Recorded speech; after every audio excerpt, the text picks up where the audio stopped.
À quelques mois des élections en République démocratique du Congo, il était important que les acteurs impliqués dans le processus électoral circonscrivent le cadre devant les régir dans l'ultime objectif de tenir des élections libres, transparentes et apaisées telles que souhaitées par tous.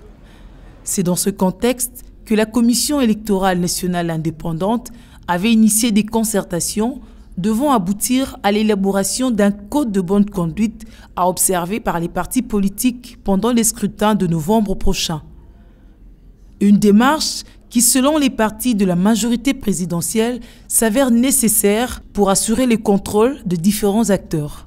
S'il n'y a pas ces codes de bonne conduite, nous allons enregistrer des écarts dans les langages de certains acteurs politiques, dans le comportement de certains acteurs politiques qui pourraient à terme générer des conflits entre les acteurs politiques et occasionner des troubles pendant les élections.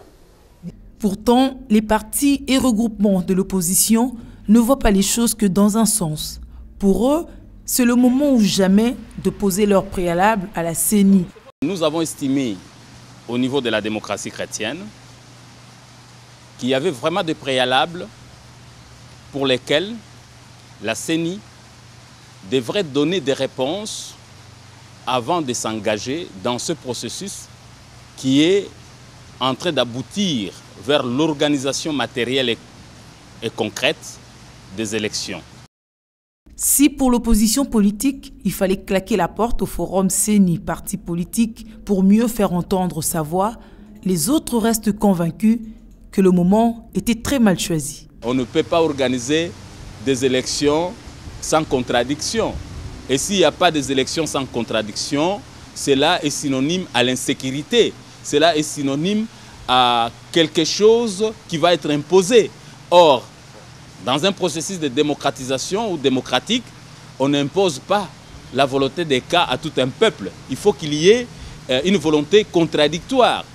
Lorsqu'il y a des choses à faire, on doit le faire avec élégance. Comme nos amis aiment beaucoup le folklore, ils ont cherché à faire du scandale pendant que la plénière se tenait. Ce n'est pas gai, étant donné que pendant la plénière, durant la plénière, on avait des étrangers avec nous.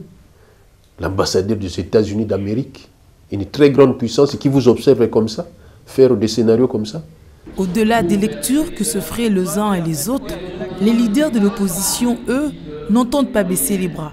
N'ayant pas reçu des réponses de la CENI à leur mémorandum, c'est une lettre ouverte sur la situation générale du pays qu'ils ont déposée une semaine après à la présidence de la République.